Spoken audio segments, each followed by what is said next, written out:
Hi, I'm revisiting this Blacksburg combination lock as part of my entry to Lockpicking Patrolman's video giveaway. He did it as a tribute to his friend Joey, and we're sad to hear about his passing. He seemed like a really nice person. So what I have to do is use a bypass technique, and in my previous video I used the bypass technique using a specialized tool to open this lock without knowing the combination. Today I'm going to attempt to do it with a bobby pin. This is like a medium-sized bobby pin. You can get smaller ones and you can get larger ones as well, but I don't have any of those. So at the moment, if the combination is unknown, what I'm going to do is I'm going to get this bobby pin, open it out. Oops.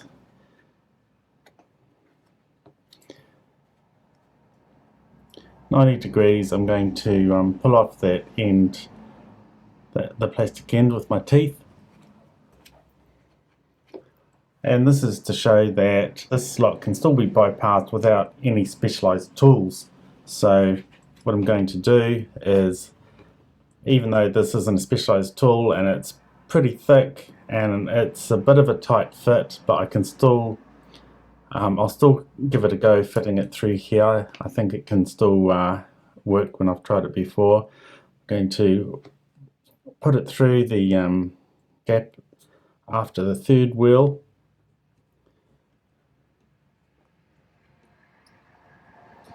Okay, a bit of a tight fit. Okay, the idea is to put it in and down a bit. I don't think it's down enough. It might be. So I'm going to push down and see if it opens. Oh yeah, it opens. So that's bypassed using not a specialized tool, just using a everyday object. What I'm going to do is lock that back up using the same bypass method, because if it's the wrong combination it won't close otherwise. So I'm pulling that out. Quite a tight fit, but that's it, bypassed. Now what I also want to try is, the reason why the bypass method works is there's a lever pushing down in the locking bar, stopping two ends moving away from the shackle that's holding the shackle in place. And what we're doing essentially is lifting that up. This can be seen in Potty 314's video, where he takes a similar lock like this apart and you can see how it works. And I'll put that link in the description.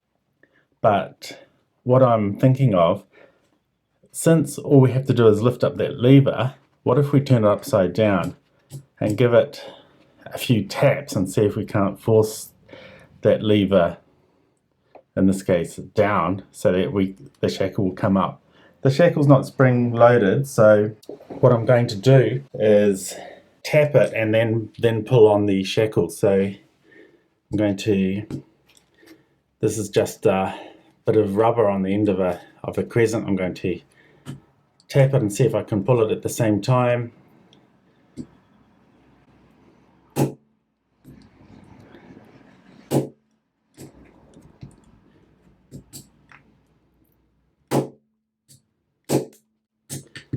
I heard it click, it just about worked.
and there it's open. So I think what the technique is, because I heard it click several times, and then I held the tension, because when I banged it and tensioned it and it wouldn't come out, I just held that tension because it was like halfway out.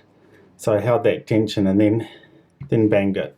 I think it's important not to tension it to start with, or only have very light tension, because otherwise, if you tension it, what happens is that thing we're trying to bang down, that's spring loaded, if you tension it, those two things push against it and it can't get out.